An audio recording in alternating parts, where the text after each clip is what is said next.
पति बना कातिल, प्रेमिका के चक्कर में पत्नी की हत्या। ये वीडियो सच्ची घटनाओं से प्रेरित है। किसी की भावनाओं को ठेस पहुंचाना नहीं है, बल्कि समाज में फैलते अपराधों को जागरूकता फैलाना है। हम किसी भी प्रकार की हिंसा का समर्थन नहीं करते। आइए जानते हैं इस पूरी कहानी को। आज की हमारी कहानी उत्तर प्रदेश बरेली की है, जो कि सच्ची घटना पर आधारित है। नमस्कार दोस्तों, मैं शिवा। अगर आप हमारे YouTube चैनल पर पहली बार आए हैं तो हमारे YouTube चैनल को सब्सक्राइब जरूर करें, ताकि आपको आने वाली वीडियो का मैसेज सबसे पहले पहुंचे। चलिए वीडियो को शुरू करते हैं। प्रेमिका के लिए पत्नी का कत्ल, उत्तर प्रदेश बरेली की सच्ची घटना। सुंदर पत्नी होने के बावजूद जसवीर सिंह अपने से आधी उम्र की लड़की के इश्क में फंसकर उससे शादी का वादा कर बैठा। पत्नी के रहते शादी नहीं हो सकती थी, इसलिए उससे छुटकारा पाने के लिए उसने जो किया, घर ही नहीं जिंदगी भी बर्बाद कर ली। पश्चिमी उत्तर प्रदेश के जिला बरेली के थाना भोजीपुरा का एक गांव है कैंथोला बेनीराम। जसवीर अपने परिवार के साथ इसी गांव में रहता था। गांव का वो बेहद संपन्न किसान था। 22 नवंबर को वो बरेली शहर में रहकर पढ़ रहे अपने तीनों बच्चों से मिलने जाने लगा, तो पत्नी गुरप्रीत से कहा कि चाहे तो वो भी साथ चल सकती है। गुरप्रीत को भी तीनों बच्चों से मिले काफी समय हो गया था, इसलिए उसने सोचा कि वो भी चली जाए। एक तो बच्चों से मुलाकात हो जाएगी, दूसरे वहां से वो अपनी जरूरत के सामान भी खरीद लेगी।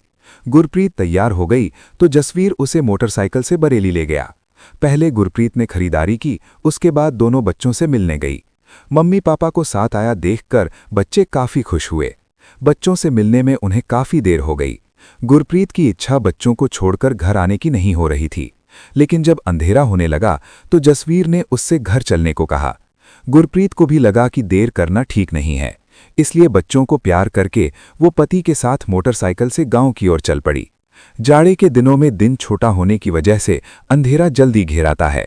जसवीर जल्दी घर पहुंचना चाहता था, इसलिए वो खेतों के बीच बनी सड़क से तेजी से घर की ओर चला जा रहा था।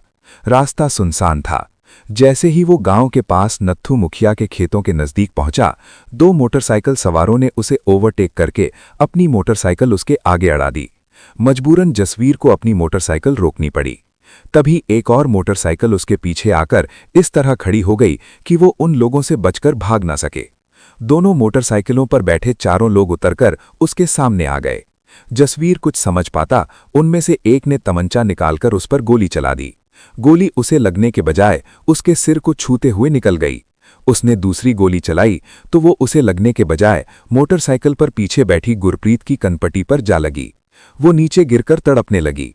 सड़क से थोड़ी दूरी पर जसवीर के चाचा नरेंद्र सिंह और मामा बलविंदर सिंह खेतों में पामी लगाए हुए थे। गोली चलने की आवाज सुनकर वे उसकी ओर दौड़े तो उन्हें आते देखकर बदमाश भाग गए। जसवीर ने मोटरसाइकिल की हेडलाइट के उजाले में हमलावरों में से एक को पहचान लिया था। उसका नाम नबी बख्श था और वो उससे रंजिश रखता था। बाकी लोगों के चेहरों पर कपड़ा बंधा था, इसलिए वो उन्हें नहीं पहचान पाया था। बदमाशों के भाग जाने के बाद जसवीर चाचा और मामा की मदद से बुरी तरह से घायल गुरप्रीत को अस्पताल ले जा रहा था कि रास्ते में उसकी मौत हो गई। लाश अस्पताल में ही छोड़कर वो थाना भोजीपुरा पहुंचा और थाना प्रभारी अनिल कुमार सिरोही को पूरी बात बताई। अनिल कुमार सिरोही पुलिस बल लेकर जसवीर के साथ अस्पताल पहुंचे और लाश का निरीक्षण करने के बाद उसे पोस्टमार्टम के लिए भिजवा दिया। इसके बाद थाने आकर जसवीर ने नबी बख्श और उसके 3 अज्ञात साथियों के खिलाफ जो तहरीर दी, उसी के आधार पर अपराध संख्या 637/2015 भादनवी की धारा 302/307 के तहत मुकदमा दर्ज कर लिया गया।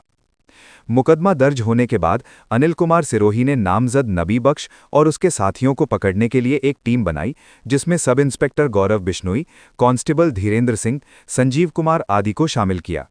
इसका नेतृत्व वो खुद कर रहे थे। वो टीम के साथ नबी बख्श की तलाश में उसके घर पहुंचे तो वो घर पर ही मिल गया। वो उसे हिरासत में लेकर थाने ले आए और जब उससे जसवीर पर जानलेवा हमला और उसकी पत्नी की हत्या के बारे में पूछताछ शुरू की, तो उसने कहा कि जिस समय जसवीर घटना को अंजाम देने की बात कर रहा है, उस समय तो वो कुछ लोगों के साथ अपने घर पर था। अनिल कुमार सिरोही ने जब नबी बख्श के बयान की उन लोगों से तस्दीक की तो बात सही निकली। तब नबी बख्श ने कहा, साहब, कुछ दिनों पहले ऑटो में बैठने को लेकर मेरा जसवीर से झगड़ा हुआ था। उस झगड़े में मारपीट भी हो गई थी। उसी मारपीट का बदला लेने के लिए जसवीर उसे और उसके साथियों को झूठे मुकदमे में फंसा रहा है। अनिल कुमार सिरोही को नबी बख्श निर्दोष लगा तो उन्होंने उसे हिदायत देकर छोड़ दिया। अब सवाल ये था कि नबी बख्श ने गुरप्रीत की हत्या नहीं की थी तो हत्या किसने की थी? उसकी जसवीर से क्या रंजिश थी? गुरप्रीत के हत्यारों को पकड़ने की पुलिस के सामने कठिन चुनौती थी। थाना भोजीपुरा पुलिस गुरप्रीत के हत्यारों की तलाश कर ही रही थी कि पंचायत चुनाव पड़ गए, जिससे इस मामले पर वो ज्यादा ध्यान नहीं दे पाई। चुनाव खत्म होते ही अनिल कुमार सिरोही गुरप्रीत के हत्यारों तक पहुंचने की कोशिश कर रहे थे कि 16 दिसंबर की शाम 4 बजे जसवीर घायल अवस्था में थाना भोजीपुरा पहुंचा। उसके पेट में गोली लगी थी, जहां से उस समय भी खून बह रहा था। संयोग से गोली एकदम किनारे लगी थी। एक तरह से वो मौत के मुंह में जाने से बाल बाल बचा था। इस बार भी उसने गोली मारने का आरोप नबी बख्श पर लगाया। जसवीर ने भले ही नबी बख्श पर आरोप लगाकर तहरीर दी थी, लेकिन थाना प्रभारी ने इस बार नामजद मुकदमा दर्ज कराने के बजाय अपराध संख्या 680/2015 पर भादमवी की 307 के तहत अज्ञात हमलावर के खिलाफ मुकदमा दर्ज कराया था।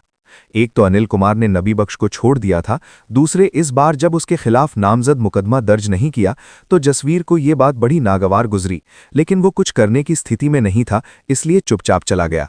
अनिल कुमार सिरोही की समझ में नहीं आ रहा था कि जसवीर आखिर ऐसा कर क्यों रहा है। वो जिस तरह हमलों में बार बार बचा जा रहा था, उससे उन्हें लगा कि कहीं वो खुद तो ऐसा नहीं कर रहा।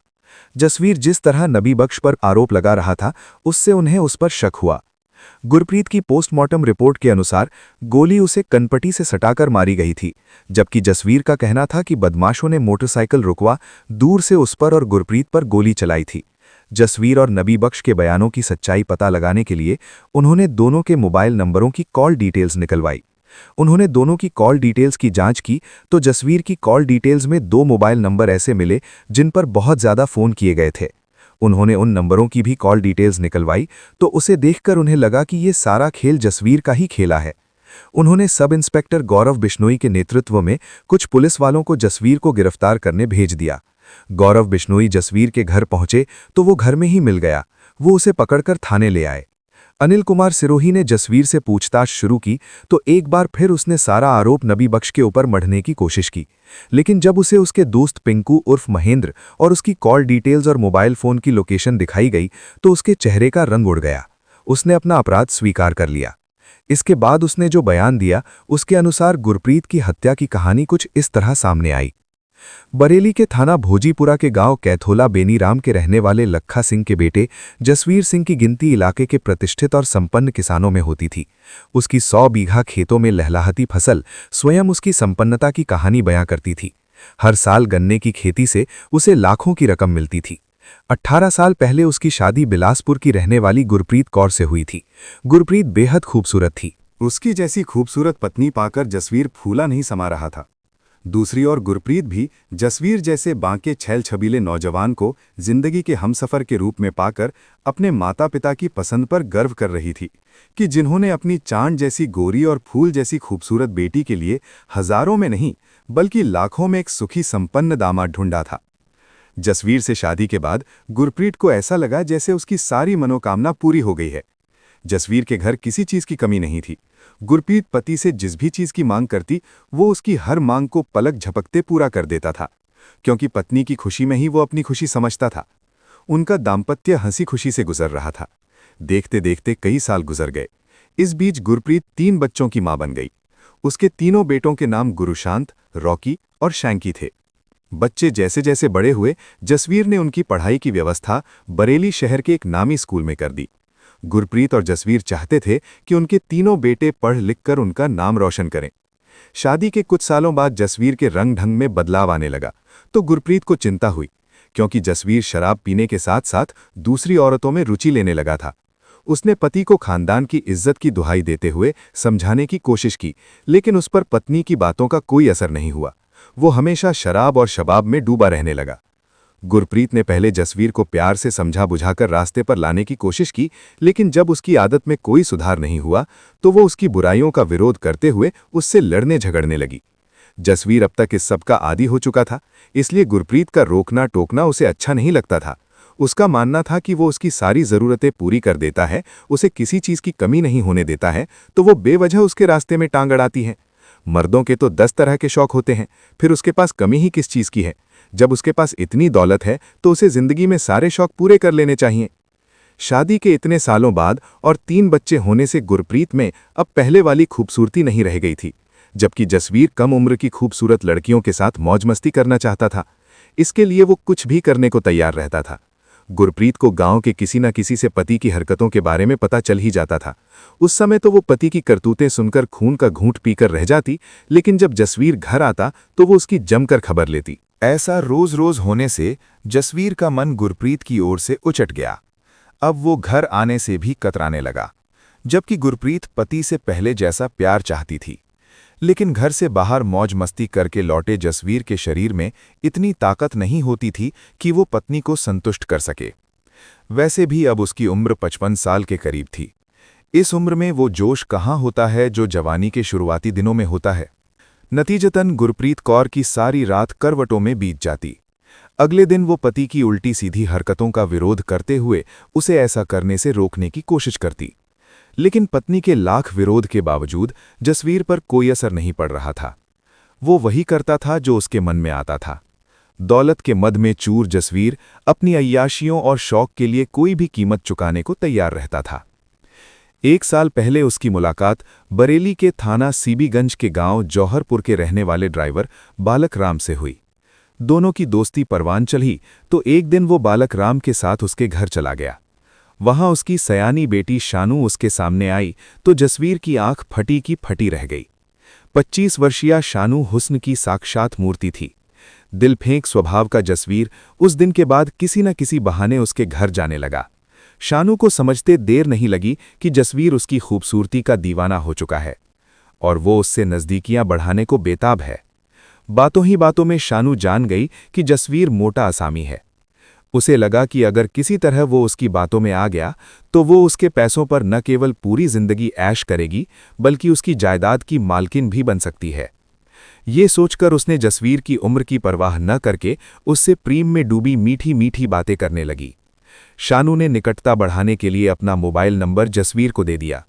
फिर जसवीर शानू से फोन पर लंबी लंबी बातें करने लगा। कुछ ही दिनों में दोनों इतने नज़दीक आ गए कि उनके बीच अंतरंग संबंध बन गए। जसवीर ने सूखा छावनी में हरिओम के घर में एक कमरा किराए पर ले रखा था। वहां उसका एक दोस्त पिंकू रहता था। पिंकू के साथ वो प्रॉपर्टी डीलिंग का धंधा करता था। शानू से मिलने के लिए ये जगह एकदम सुरक्षित थी। जसवीर जब भी बरेली आता शानू को फोन करके वहीं बुला लेता। जब शानू को विश्वास हो गया कि जसवीर पूरी तरह उसके प्यार की गिरफ्त में आ चुका है और अब वो उससे हर जायज़ नाजायज़ मांगे पूरी करवा सकती है, तो एक दिन प्यार के हसीन पलों के बीच उसने जसवीर के आगे शादी का प्रस्ताव रख दिया। जसवीर को तो जैसे मन मांगी मुराद मिल गई। उसने शानू को आगोश में लेते हुए शादी के लिए हाँ कर दी, लेकिन उसने ये भी कहा कि शादी के पहले उसे अपनी पत्नी गुरप्रीत को रास्ते से हटाना होगा। शानू जसवीर के मुंह से पत्नी की हत्या के बाद शादी की बात सुनकर खुश हो गई। इसके बाद वो जब भी जसवीर से मिलती उसके ऊपर शादी के लिए दबाव जरूर डालती। सितंबर में किसी तरह गुरप्रीत को पता चल गया कि जसवीर का संबंध बरेली की किसी लड़की से है, तो वो उस पर उस लड़की से संबंध तोड़ने के लिए दबाव डालने लगी। लेकिन जसवीर तो उसे ही रास्ते से हटाना चाहता था, इसलिए उसने गुरप्रीत की हत्या की तैयारी कर ली। वो पिंकू उर्फ महेंद्र के साथ शानू से मिलने जौहरपुर गया। पिंकू जसवीर की हर बात का राजदार था। शानू को लेकर वे सीबीगंज के परसाखेड़ा इंडस्ट्रियल एरिया पहुंचे, जहां तीनों ने गुरप्रीत को रास्ते से हटाने की योजना बना डाली। वहां से घर लौटकर जसवीर मौके की तलाश में लग गया। गुरप्रीत को विश्वास में लेने के लिए अब वो उससे प्यार से पेश आने लगा।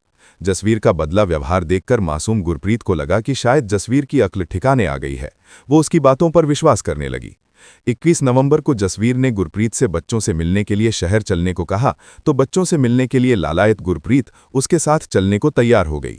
इसके बाद जसवीर ने पिंकू को फोन करके बता दिया कि वो कल गुरप्रीत को लेकर शहर आएगा, इसलिए वो उसकी हत्या की पूरी तैयारी कर ले। 22 नवंबर को भी जसवीर ने सुबह पिंकू को फोन किया। इसके बाद अपनी योजना के अनुसार वो सुबह 10 बजे गुरप्रीत को लेकर घर से निकला और फतेहगंज पश्चिमी होता हुआ मिलक पहुंचा। वहां जसवीर की मामी रहती थीं। कुछ देर वहां रुककर वो फतेहगंज और सीबीगंज होता हुआ अपने बच्चों के पास छावनी हार्डमैन पहुंचा। गुरप्रीत को बच्चों के पास छोड़कर वो सूखा छावनी में पिंकू से मिला और उससे कहा कि वो शाम 6 बजे गुरप्रीत को अपनी मोटरसाइकिल से लेकर सोहरा होता हुआ घर की ओर जाएगा। वो नत्थू मुखिया के खेतों के पास उससे मिले। उसी सुनसान जगह पर गुरप्रीत की हत्या करनी है। पिंकू को गुरप्रीत की हत्या की योजना समझाकर जसवीर बच्चों के पास लौट आया। शाम 6 बजे वो गुरप्रीत के साथ वापस घर जाने के लिए निकला, तो रास्ते में फतेहगंज पश्चिमी चौराहे पर रुका। वहां उसने कृष्णा से गन्ने के रुपए लिए। उसी बीच पिंकू पहले से तय योजना के अनुसार अगरास जाने वाले रास्ते से कैथोला बेनीराम गांव के बाहर नत्थू मुखिया के खेतों के पास पहुंच गया और जसवीर के आने का इंतजार करने लगा। जसवीर वहां पहुंचा तो पिंकू ने उसे हाथ देकर रोक लिया। जसवीर ने गुरप्रीत को मोटरसाइकिल से उतरने के लिए कहा। अपनी हत्या से अनजान गुरप्रीत मोटरसाइकिल से उतरकर खड़ी हो गई। इसके बाद जसवीर ने अपनी मोटरसाइकिल खड़ी की और कमर में खोसा तमंचा निकालकर उसकी कनपटी से सटाकर गोली चला दी। गोली लगते ही गुरप्रीत गिरकर तड़पने लगी। इसके बाद पिंकू ने तमंचा निकाला और गुरप्रीत के सीने में गोली मार दी।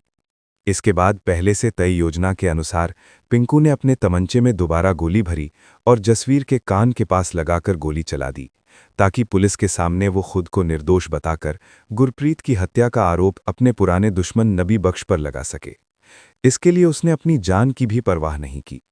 जब पुलिस ने नबी बख्श को नहीं पकड़ा तो उसने पेट के पास तमंचा सटाकर गोली मारी और थाने पहुंच गया। लेकिन पुलिस के सामने उसकी ये चालाकी भी काम नहीं आई और वो पकड़ा गया। अनिल कुमार सिरोही ने उसकी निशानदेही पर हत्या में प्रयुक्त उसका तमंचा नत्थू मुखिया के खेत के पास से बरामद कर लिया। इसके बाद उसे न्यायालय में पेश किया, जहां से उसे जेल भेज दिया गया। पुलिस ने मुकदमे में पिंकू और शानू का नाम भी जोड़ दिया है। शानू को धारा 120B का अभियुक्त बनाया गया है। कथा लिखे जाने तक पुलिस पिंकू और शानू को गिरफ्तार नहीं कर पाई थी। इस बीच अनिल कुमार सिरोही